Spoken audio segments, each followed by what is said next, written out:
Hello, friends. Welcome to Be Waste Wise. I'm Shweta Bandapani, the community builder at Be Waste Wise. Today, we have a pretty popular topic to say it's marine plastic pollution. And we have Adam Reed, who's the Director of External Affairs at Suez Recycling and Recovery, moderating this panel. This is the second panel that he's moderating for us. The first one was with Mike Webster of Waste Aid UK.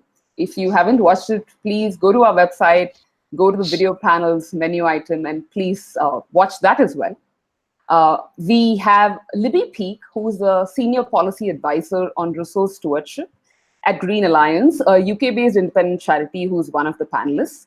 We also have Louise Etch. She is an environmental campaign coordinator at Greenpeace. She's worked in several countries campaigning on diverse set of issues like ancient forest protection, nuclear disarmament, ending whaling, and the campaign to create a sanctuary in the Arctic. As usual, we will take your questions as part of the panel. Please use the live chat box below. We will take questions as the panel progresses. So do send in your questions, and they will reach Adam, who will then pose them to our panelists. So yes, over to you, Adam. Please get started. Thank you, Shweta, and good afternoon, good morning, good evening, wherever you are. It's a pleasure to be here. This is the second one in this series that I've been moderating, but I've done a few in the past. The more questions we get, the easier my job. But I might have prepared one or two just to get things going. I think the whole issue of plastics is so hot at the moment that you might say that we're lazy talking about it, but I hope we can dispel some myths, dig a little deeper, and pick up some key issues that I think are important from a global perspective. Two excellent guests. I've been on panels with them in the past. I'm expecting them to be both provocative and informative. It's a Friday, so they're probably going to go off piste at some point in the session, which will be good. So don't be shy in getting those questions to come forward. I'm the External Affairs Director at Suez here in the UK. But in a former life, I was an international consultant, which meant I spent quite a bit of time in the field dealing with the transition from no collection to low collection to some collection and an awful lot of dump site clearance. So I've seen firsthand the problem of plastics in the developing world. But more recently, we've been running a lot of beach cleanups here in the UK and working with partners like TerraCycle and others to put them back into productive use. And what's interesting is I've never seen plastics so high on the agenda. But before I get to the panel, I just want to say plastics are not evil in isolation. Usually plastics are in the wrong place, in the wrong hands, and are the unfortunate outcome of a poor system as much as them being a poor design. But I'm sure we'll talk a little bit more about system malfunction and poor design as we go. So my first question to get things started and to warm us up is, tell us, ladies, and I'm going to start with Libby because I know you better, a little bit about your background and a little bit about your work and why you're on this session today. Yeah, so my background, as Adam knows, is as a journalist, actually, because I've interviewed Adam a few times over the years about various waste topics. But I've actually moved on to Green Alliance, and Green Alliance is an independent charity and think tank, and we're focused on ambitious leadership for the environment. We do all sorts of things, including projects on natural environment, on low carbon energy and whatnot, and the work that I do is focused on resource stewardship. And I'd say that we were probably a bit ahead of the curve when it came to plastic, raising awareness of plastic. I've got a Sankey diagram I might share in a little while, which came out ahead of Blue Planet, raising awareness of what happens to plastic in the sea.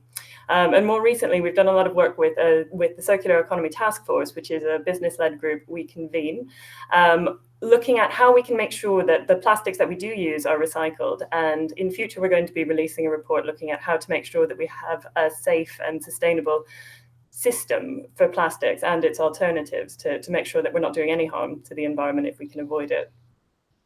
Thanks, Libby. And I'm really glad that Suez can be part of the task force and that report in particular, because I think the knee-jerk reaction away from plastics to anything but plastic could well have some unforeseen consequences and problems down the line that we need to be conscious of. So that's Libby. What about you, Louise?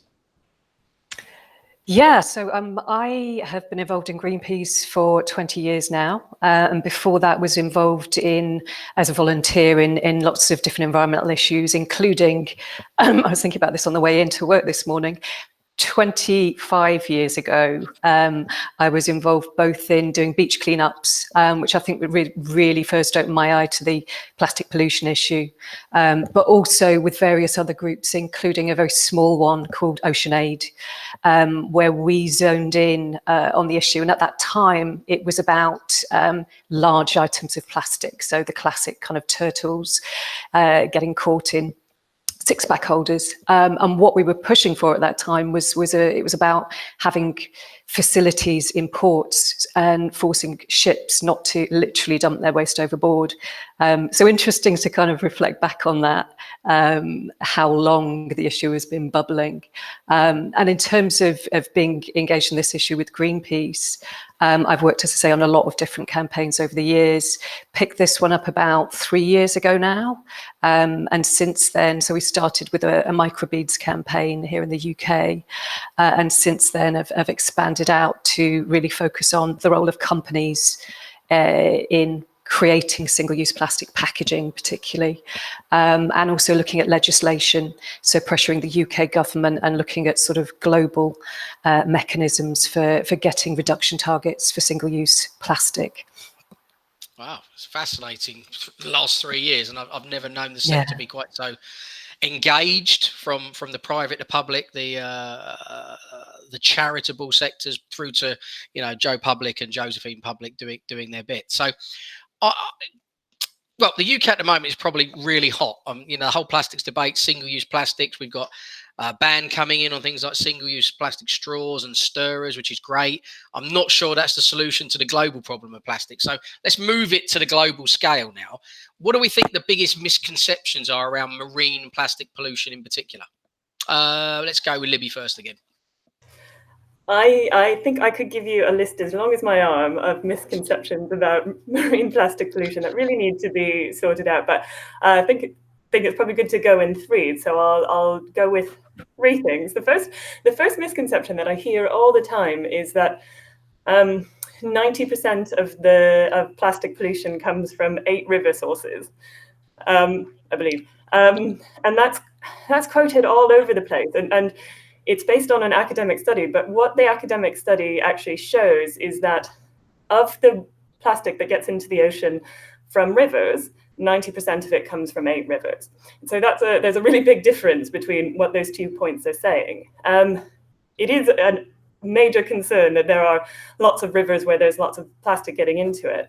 And I think another common misconception related to that is that it's the plastic that's in the developing world that's a problem. And one of the misconceptions there is that it's plastic that originates in the developing world. But we in the UK export 2/3 of the plastics that we collect for recycling abroad. And so in a lot of instances, that might be our plastic. And so I think that it's for developed countries to take responsibility for that sort of waste as well. Just can I stop you there? Because that's been in the news this week. We've had Malaysia and other places sending materials back. And interestingly, it's not the UK that's the biggest offender here. I mean, we've got Australia, we've got the US, we've got Canada. The list goes on and on and on. So I think you're absolutely right. This misconception is critical, but we are sending a lot of material around the world, and it seems to be ending up in the wrong place. So I think that's absolutely spot on. Carry on. I interject. Sorry. So another misconception is that once plastic gets into the ocean, it floats at the surface and it can be cleaned up. And I think I'm going to share the Sankey diagram now, which we produced ages ago, highlighting. Here we go. Highlighting what happens to plastic in the sea. And you can see from this Sankey diagram that what gets into the sea, only 6% actually stays on the surface. And that's the sort of stuff that people think of when they think of things like the Great Pacific Garbage Patch. It's the big things that are floating on the surface. Most of it actually goes underwater, and 70% of it eventually sinks to the sea floor with unknown consequences. So I think that the efforts that we see to clean up plastic, once it gets into the ocean, are worthwhile insofar as that it's important to get as much out of the sea as we can.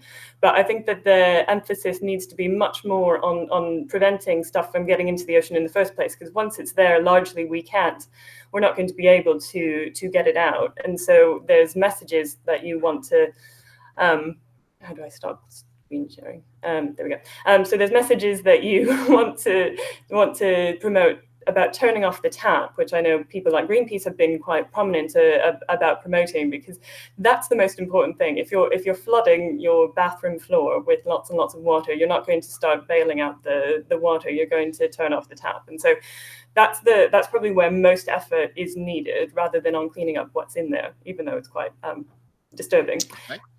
And then the final one. I'm going to let Louise jump in there, because I'm sure you mentioned Greenpeace. You opened the door. So where are you, Louise, on those two first issues? Are you on point, or you got something? Totally agree. Totally agree on those two issues. I mean, there are so many issues, and I've got some others on my list, but I totally agree with Libby on those.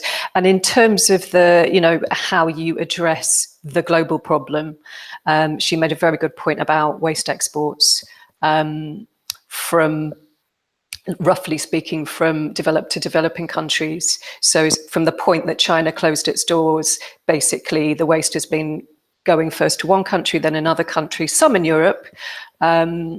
Turkey has issues here, Poland has issues here, but largely in Southeast Asia. And what we found, and we've done a series of undercover research pieces on this, one of which was the Malaysia expose. So that was something that we did, and took Hugh Fearnley-Whittingstall along to witness. So that's going to be on, I think, next Monday on the series there. What we found, which was basically it's waste from all over Europe, including the UK, including UK supermarket waste, including recycling bags from local authorities, basically sitting in open air exposed dumps. Also talking to the local people, you found out that there was, while government were trying to control illegal recycling plants, they kept popping up. So there's a lot of problems with polluted air, people having health impacts. A whole issue there.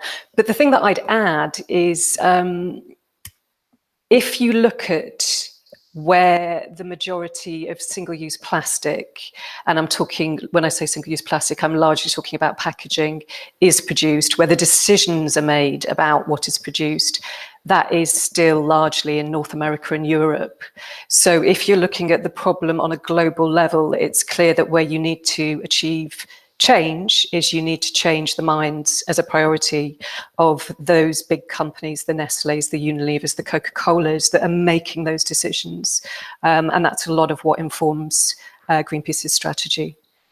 Well, that's really interesting, Louise, on that. I just want to plug the next one of these that I'm chairing, which is in July. I'm sure Sweater will circulate some details in due course, but hopefully we're going to have a couple of global brands talking about extended producer responsibility at a global level, and talking about some of the variances in the way that it's being delivered, and how it influences their decision making at a regional level. So that could be a really, really important theme that I'll draw through into that. You were going to say something else though, Louise. Please carry on. Yeah, sure. I mean, two other misconceptions. One, I think, and this is a big misconception, both companies have this misconception, but also the public, which is that if you make your plastic packaging compostable, or if you make it from plants, not oil, somehow that fixes the problem. And it's really, really not the case. And it can actually cause more problems, particularly in the UK market, or I know that for the UK market, certainly. So for bioplastics that are made from plants, basically, you have to ask the question, where are those plants coming from? And more importantly, what are they not being used for? Is, what should the land be used for instead? And then in terms of compostability, we know, if you look at it from the marine perspective or the river's perspective, if you put a supposedly compostable bag or cup, if it ends up in the ocean, it does not compost in the way, it just breaks down gradually in the way that any other plastic will break down, and still ends up being ingested by marine creatures, accumulating toxins, et cetera, et cetera. So they are not instant solutions. That's another big misconception that I think we have to keep reinforcing. Thank you. I think that's one of those knee-jerk reactions that we've been seeing, isn't it? Suddenly, the rise of the biopolymer in all its definitions has really raised its head, and there's a number of producers and brands out there that are trading on it being more eco, more green, more consumer friendly, whatever. But actually, both the EC and the EU and the UK are looking quite closely at the definitions and the standards, because, as you say, as an operator of UK infrastructure, I'd much rather it was a traditional plastic than a non-traditional plastic, because at least my system is designed to handle them. The biopolymers can almost infiltrate all aspects of an MRF or a recycling centre and end up in any number of different areas, usually as a contaminant. So I'm with you on that one. We don't want that knee-jerk reaction until we're very comfortable that we can develop infrastructure to handle it, and it won't just be here; it'll be all around Europe. Libby, I've got one more, which might be a sorry, and then I'll shut up because I'm talking quite a lot, but which I think would be quite interesting to get your response to, which is, I think the other big misconception is that recycling alone can fix this problem. I think if you look at the projections about the increases in single-use plastic, and you'd look at our total failure globally to recycle plastic, there's one clear message, which is we need to reduce the use of single-use plastic in our society, and we need targets for that. We need ambition around that, and that's what we're not seeing right now, because people seem to think, well, we can recycling can tackle this problem, and it just can't. But I'm regarding that as a provocation to you, so I'd be interested to hear Libby's views on that as well. That's all right. As the chair, I'll let Libby have a go first, and I will respond because I do have an opinion or two. So go on, Libby.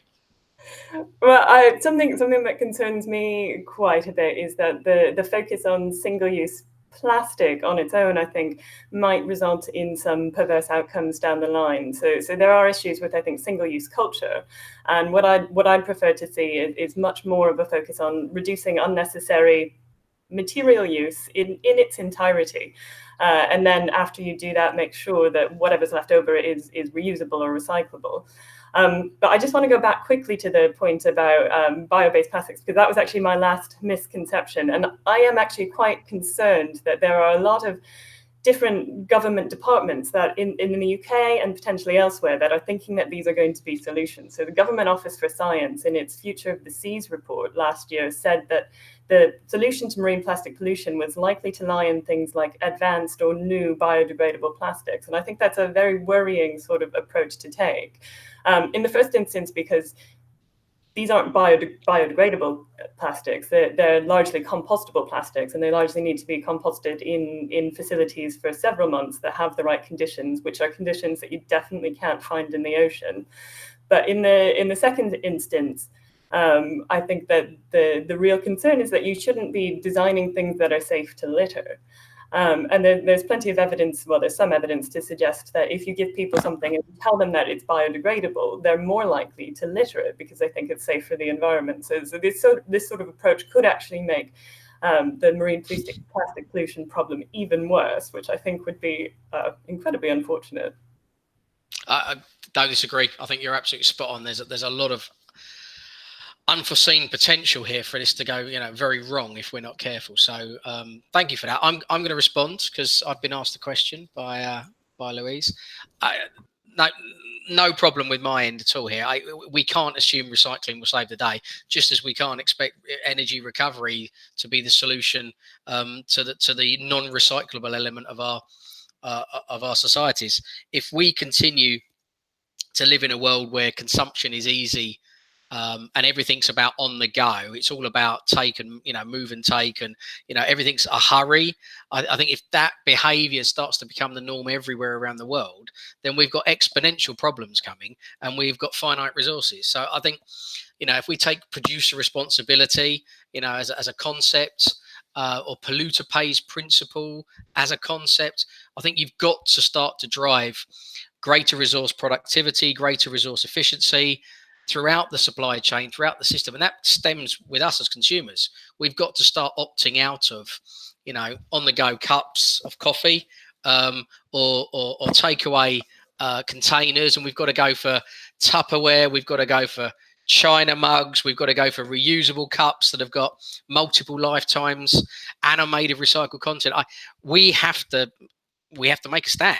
And there's some great campaigns out there, and campaign groups doing a good job of putting it on the on the horizon in terms of the public. But 56 million people in the UK and billions around the world. How many of them are stepping up and saying, no, I don't want to live in this type of environment? I think we've still got a way to go to educate.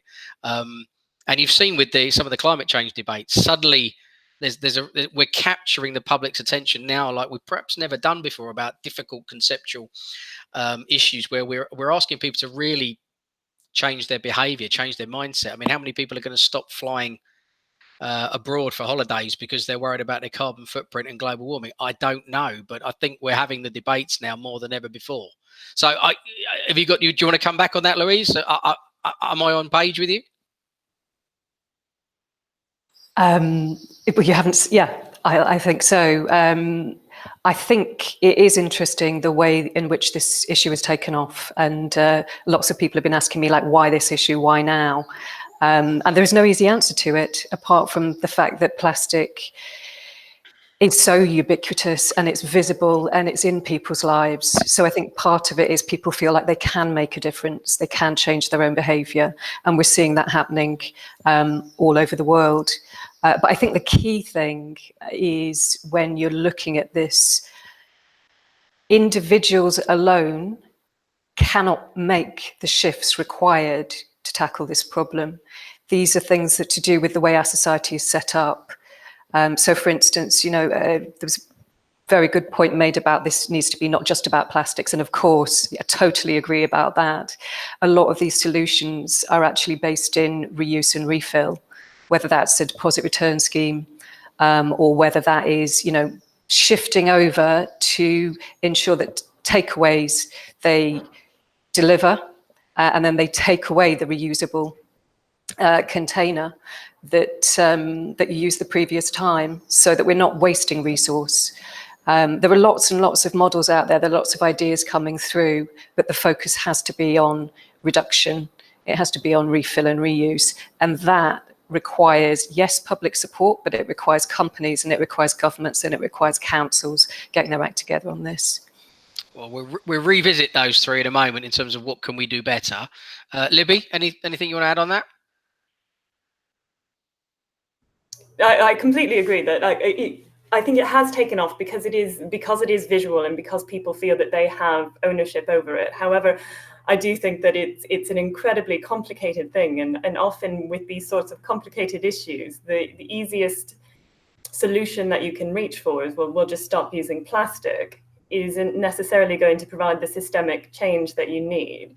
So I think that whilst it's important that people show their concern and they say, this is really important to me, and that sort of thing should get companies and companies and governments to listen. I think it's on the responsibility of the governments and the companies to make sure that they're not just reacting in a really knee-jerk way with false solutions that quickly get rid of plastic, but that cause complications down the line, whether that's from introducing newer materials that are difficult to recycle, or just replacing plastic with other materials and continuing on in the same system. Because I think plastic, since it became popular, has really allowed a single-use culture to develop. And unfortunately, I haven't got the image to show, but there's a fantastic image from a Life magazine in 1955, which shows a picture of this happy all-American family going like that and celebrating as single-use plastic items rain down upon them. And it says, it waxes lyrical about the virtues of throwaway living, and says that these items used to take the average housewife 50 hours to clean, but she no longer needs to do it. And I think we embraced plastic in such an enthusiastic way that it's been quite damaging. But it's not only plastic that we've embraced in our throwaway living, it's all sorts of other materials. And so we need to look at things as a whole and not just get rid of plastic. We need to think systemically about how to improve things. Thank you. So I'm going to move us on, because I know both of you are going to want to attack both government and industry in equal measure in a moment. So let's have. I've got a good question that's already come in from the audience as well, but I'm going to park it for a minute because we're going to get to that in a second. So governments around the world have been making announcements aimed at curbing the use of plastic. How far do you think these measures are going to go to cleaning up the oceans? And if we need to prioritize government action, what one or two things should government do? And we don't want to limit this just to plastics. So I think Libby's right. There's other things that we need to be cautious of here. So, how confident are we that governments are addressing this, and what one or two government initiatives, both here at the EU level, internationally, the UN, etc., could really change the game? Louise? Just finding my unmute button. So, I mean, I think we already touched on, the implicit in the question is how do we clean up the ocean? And we've also already touched on the fact that it is not feasibly possible to clean up the ocean. We are talking more about how do we turn off the tap and stop polluting not only the ocean, also our rivers, also our soil, our water sources. This is more than a marine issue in many ways. The science that's coming through shows that plastic fragments, with some quite worrying chemical additions, not only the chemicals that in the plastic, but that are attracted to the plastic, are showing up throughout our ecosystem. In terms of how we're going to deal with that, there is this balance between plastic as a material versus overall materials. But I think reduction targets are absolutely key, one for me. And producer responsibility is the other big thing, which is starting to come through and be strengthened. But I think those are the two basic principles. And then on the question of bans, we're seeing some bans come through already with the most unnecessary single-use plastics. And as more science emerges, I can actually envisage more bans coming through. And we can have a debate as to whether they're the most effective way of eliminating single-use plastic and single-use from our lives. Okay, Libby? So I think that a lot of the announcements, a lot of the steps that have come along so far are quite piecemeal. And the kind of fiddling around the edges. So if you can remember the original Sankey diagram of what sort of causes the plastic pollution, where does it come from? The things that we've tackled are things like plastic bag, which is less than 1% of plastic pollution. And then you've got things like stirrers and straws and whatnot, which various people are banning. And those are important things to ban because they're so lightweight and likely to be littered. And so they're likely to get into the ocean and cause problems. And it's fine that they've been banned, and it's, I suppose, a sensible place to start. I'm disappointed that in banning a lot of those products, they've only banned plastic versions. So they've banned plastic straws, but not the paper substitutes. And for the most part, most people don't need straws. Most grown-ups without a disability don't need straws. And those that do need straws, I think, should be encouraged to use reusable ones. So it's disappointing that again, it's just piecemeal. It's not thinking about the system. And then the other thing is that the vast majority of attention has been on packaging. And our research has shown that packaging does make up a fairly large chunk of what gets into the ocean, but it's definitely not the only thing. And so if we want to think more holistically about plastic pollution in the ocean, we need to start tackling other sources, including maritime waste, and there are some initiatives that are looking to do that, yep. But also including textiles. And this is on the radar, but I don't think we yet have any sort of sustainable solution to this, because a lot of the plastics that actually gets into the marine food web is the tiny little microfibers that shed by their millions in the average household wash. And so these are quite insidious and dangerous plastics that really need to be addressed, in addition to making sure that packaging doesn't get into the ocean. And then you've also got things like tire dust, which we're not sure how much of a problem that is, and nurdles, which are the pre-production pellets that all plastic is made from. And if they're not handled well when they're transported, then they go down drains and they go straight onto the ocean. They're tiny little things that are also known as mermaid mermaid tears, which makes them sound much more romantic than they actually are. They're actually a form of industrial pollution. And there are some best practice guidelines for how to make sure that these don't get into the ocean, but they're not mandatory, they're voluntary. And I think this is another issue, that a lot of targets, a lot of things that have come forward are voluntary, and so they're not being adopted across the piece. And if they were mandatory instead, you'd have much more of an impact. So those are the sorts of things that we'd like to see more emphasis on. Wow. Now, you two have really sparked some interest from the audience, so I'm going to switch it up a little bit. Could we legislate for consumer responsibility alongside producer responsibility? So going beyond littering as an offence is the example here. Immediate thoughts? Something punchy? What do you reckon? Libby? I do think that you do need more consumer responsibility potentially. I'd like to see consumer responsibility brought in when we've got the systems in place to make it easy for consumers to do the right thing. So I think if at the moment you put it all down to consumers, that would be unfair, because they've not developed the system and they're not working with the system that makes it easy for them to do the right thing. But I think consumer littering definitely needs to be, it's very unlikely that you're ever caught littering. So we need to do a lot more about regulation and preventing that sort of action. You'll know that one of the things that I'd like to see is more pay-as-you-throw or variable charging for householders to take responsibility for their waste. Because I think that if you're looking at producer responsibility and making sure that producers do the right thing at the one end, that's great. But then at the other end, who is responsible for creating waste? Sometimes it's the householder. And so in instances where they're the producer, I think much more emphasis needs to go on making sure that they take responsibility and they know that their actions are producing waste. Once we set up a system where it's easy for them to do the right thing and to reuse, recycle, do all that sort of stuff, I think it's time to bring in some more consumer responsibility. So you can hammer them when they opt out once those systems are in place. I'll hashtag you later. Louise?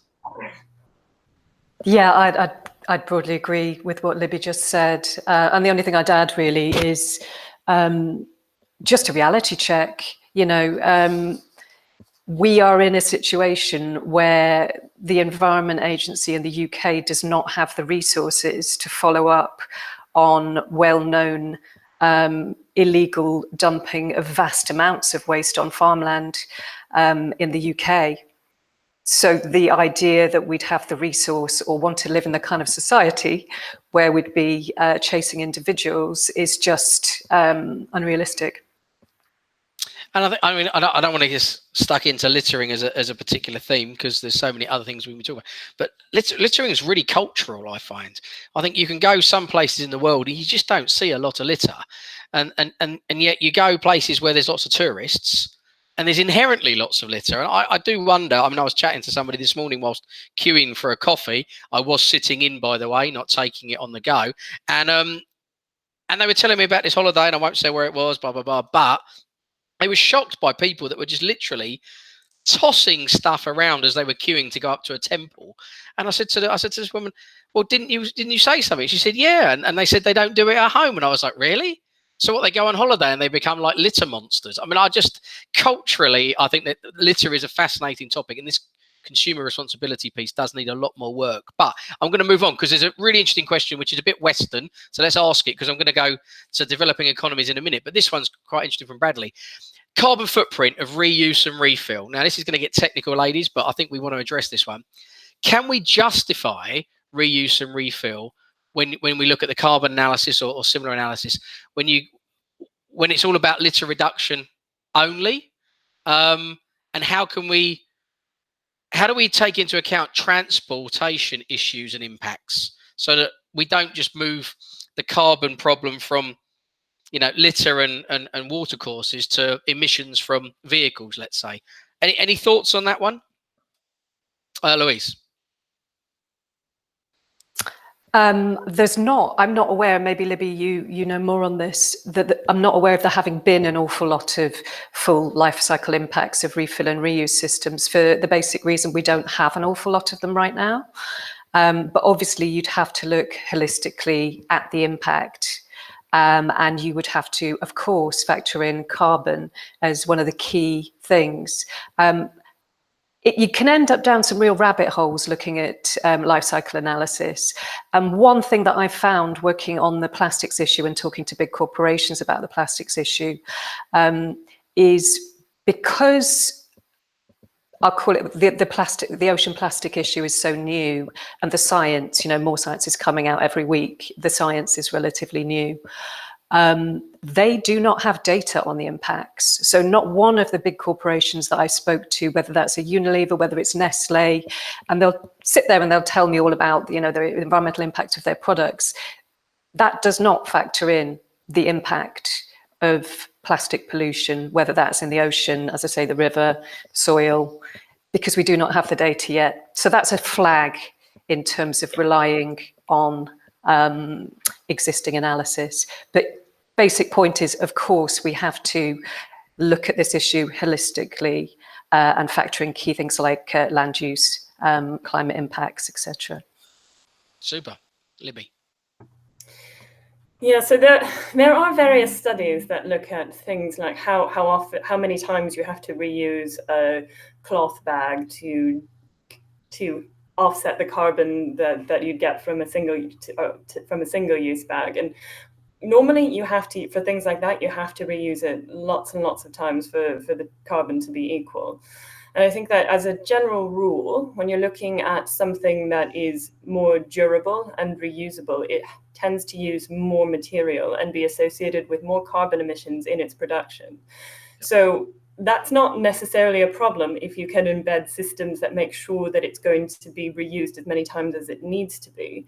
And I think that if we are going to move to more of a culture of reuse, we really need to embed the behaviors that will make sure that these things are reused as much as possible, and to make sure that there aren't any breakages if you're using glass reusable, or lost things, because when you break things and when you lose things, quite quickly the carbon balance will tip towards single-use systems rather than reusable systems. And so I do think that that's something that has to be borne in mind. But there are all sorts of complications, as Louise has highlighted, of looking at LCAs and on relying exclusively on carbon as the metric that you're using. Because first of all, life cycle assessments are notoriously easy to sort of fiddle and set the goalpost where you want to make your point. Like it's hilarious how whenever the various producers of whatever material, I'm not going to list them because I might get in trouble, but whenever they conduct their own life cycle analyses, it seems to show that they're the ones that are the best. And so it's quite a complicated thing, and it's easy to set the parameters where you want to. And as Louise highlighted, there isn't any sort of mechanism in these life cycle assessments to take account of marine plastic pollution. So you really want to pair it with other sorts of assessments like risk assessments and environmental risk assessments to make sure that you have a more holistic view of what is going to be the best system. Good. So we've heard about the risks associated with life cycle analysis, and we've heard about the problems of a more durable product, but if they were to break, they would tip the balance. I think that's really important points made by both of you there, and hopefully that answers the question. The one thing I always say when people talk to me about sort of deposit return or refillables is, I think back to the milkman. Now, I apologize for those of you listening in obscure parts of the world, but in the UK, the milkman in the 1970s and 80s was a prevalent part of a community, if you like. They were there every day, dropping off milk, picking up the used milk bottles, that very returnable, reusable, refillable model. And of course, those vehicles were electric. Now, they weren't the modern electric vehicles of today, but their emissions were significantly lower than a diesel vehicle collecting your rubbish. So I do think we could repurpose, reuse, recycle some of the ideas of the past into a system that wouldn't be too difficult to deliver. But are the consumers ready for a milkman that maybe doesn't deliver at the right time of day? And of course, therefore, the milk sits on the doorstep, or is coming so early in the morning that he wakes up the dog, and therefore it wakes up my wife, and that creates a whole heap of other tension. So lots of things to think about there, which is great. I want to flip it up a little bit. We've got about 15 minutes to go here, and we're going well. I've got a couple of good questions about sort of informal recycling to come, but I just want to flip it onto companies quickly, because we've mentioned them a little bit. Are big brands globally doing enough to solve this problem? Is the momentum strong enough? Do we really believe they're going to help deliver this, and could they do more? Let's start with the campaigner of the two of you, Louise. So that was, are they doing enough and could they do more, basically? Yes. Yes. I think we have seen companies becoming very aware that this is a big problem, and they're hearing that largely from their consumers. So people are letting companies know, and they are getting the message. We've seen an awful lot of companies signing up to the Ellen MacArthur Foundation in support of their targets. They've got 2025 targets. So the companies that sign up will ensure that all of their plastic packaging is either recyclable, reusable, or compostable by 2025. And a lot of people have viewed that as being companies doing enough. I really don't think that is companies doing enough. And we're in a live discussion with those companies about how they need to go far further. And that they need to be investing in, as we said, setting reduction targets for single use and investing in refill and reuse. And also things like, there's so many solutions out there and bubbling, and I know that some of the companies are looking at them, but things like solid products. So in the UK, certainly, and I think they've rolled it out globally, Lush have been publicising the fact that they've got solid shampoo bars, solid conditioners, those kind of products where you just don't need packaging at all. You certainly don't need plastic packaging. So there's also concentrates. So rather than buying a big plastic pack of washing liquid, you can just have the container, reuse the container, have a tiny little sachet that you add water to, because for a lot of products, they are majority water. So that saves, not just on packaging, that saves a lot on transport and carbon, for instance. So we're really pushing them to go further, to commit again to reduction, overall reduction, and this investment in alternatives that are going to use to less resource use overall, lead to less resource use overall. And Libby, fantastic points. Thank you, Louise. Libby?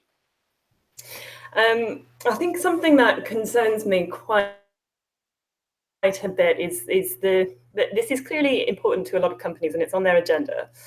But in the first instance, they're moving off in different directions, which aren't necessarily going to work together, and which, for the most part, if you're looking specifically at the grocery sector, are mainly focused on replacing plastics with other single-use items.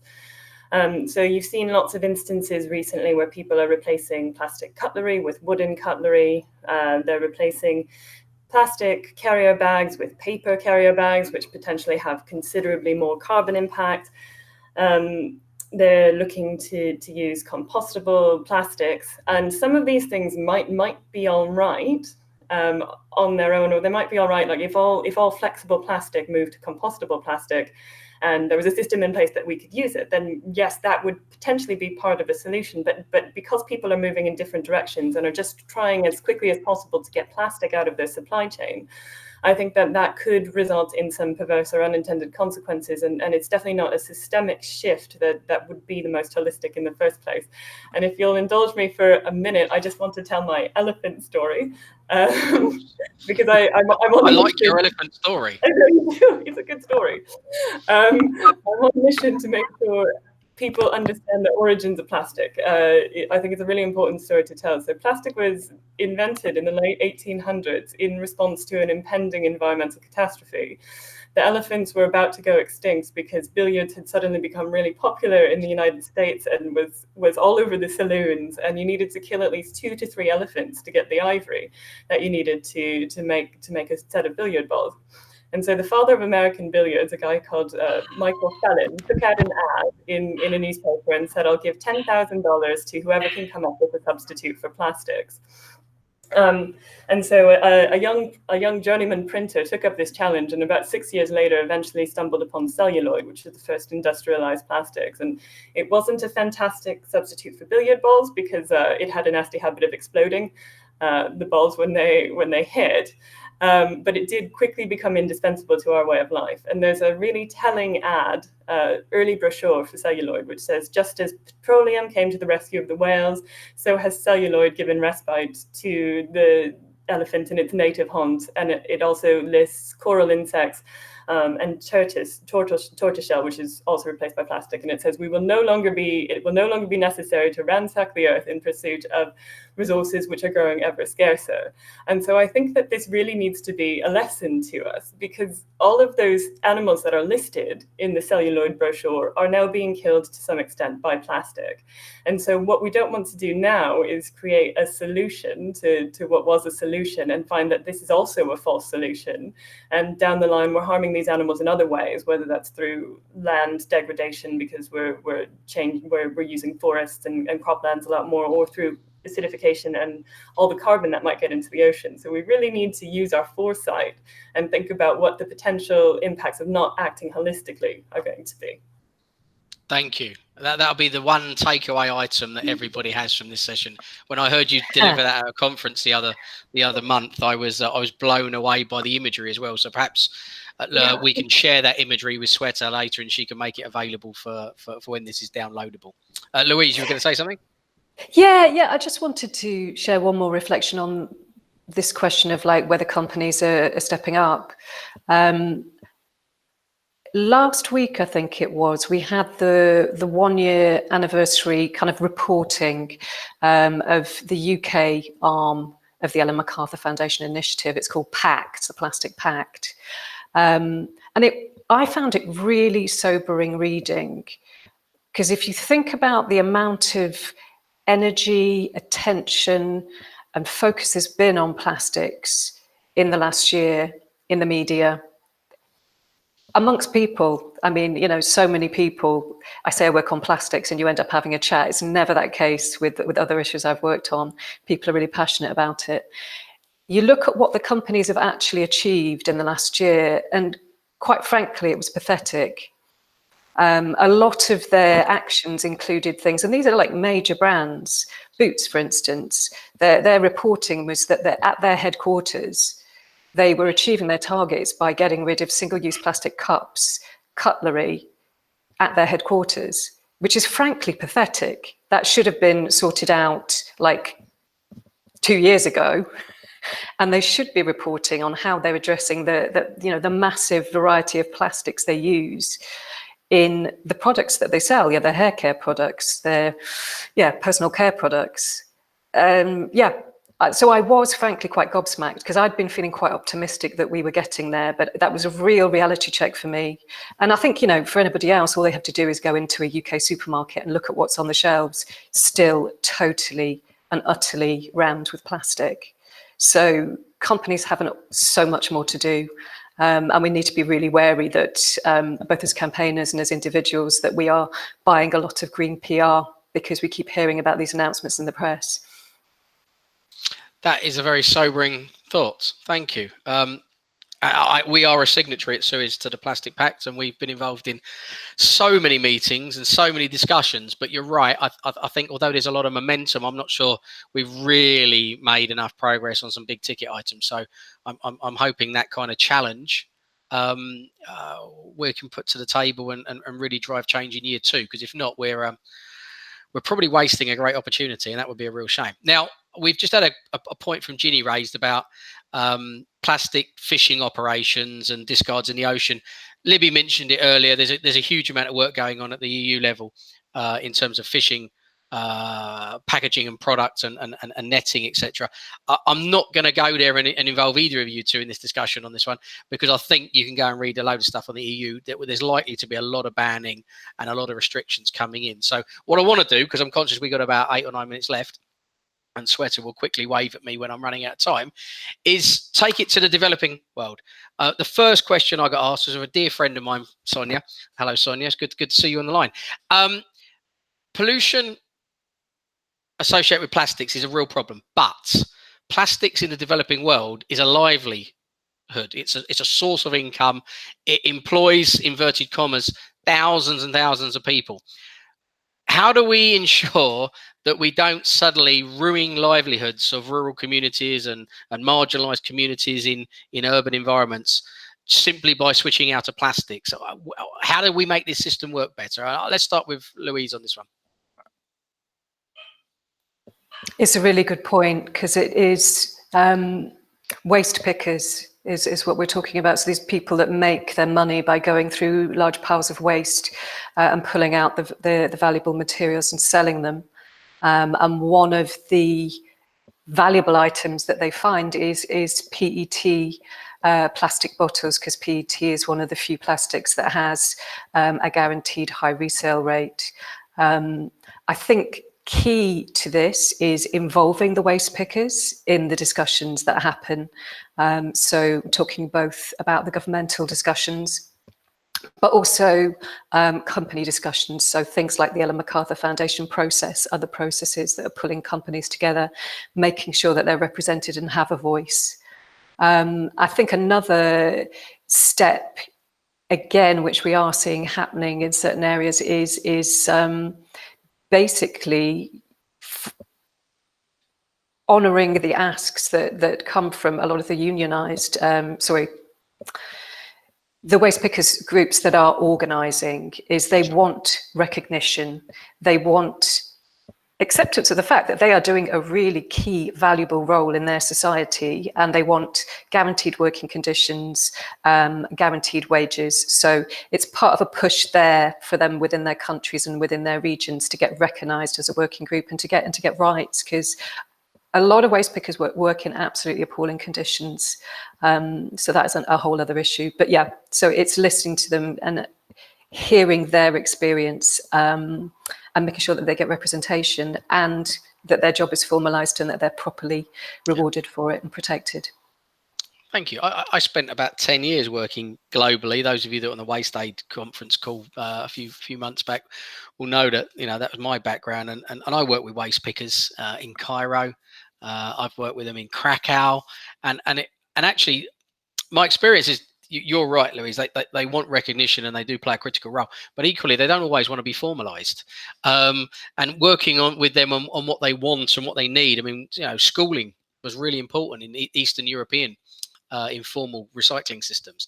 Getting the kids off of the dump sites into school to give them an opportunity to break the informal sector was just as powerful a development tool. But I do worry that a switch away from plastics and the UK taking a position on exporting recyclate could really change the dynamics in these countries. But what I do think is a real opportunity, and I want to, Libby, you might have an opinion on this.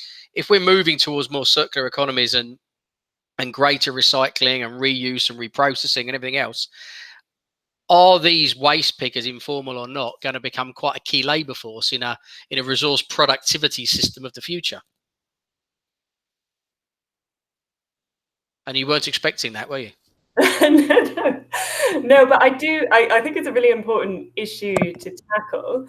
I think that one of the most important things that we can do, though, is to recognise that it's the high value material is good for well, in this country it would be good in this country, and it's also good in other countries where people can recycle it. So if you're looking at high value things like HDP, PET bottles, those are things that are good for people to collect and recycle. But if we're sending around low grade mixtures of plastic, I think that's where it becomes a problem, and that's where it becomes a real moral issue of offloading things that can't be recycled and then that are dirty and polluting on other countries. And so I think any sort of circular economy has to ensure that we don't have the low grade stuff that can't be recycled, but that's got to be a key step in resource efficiency.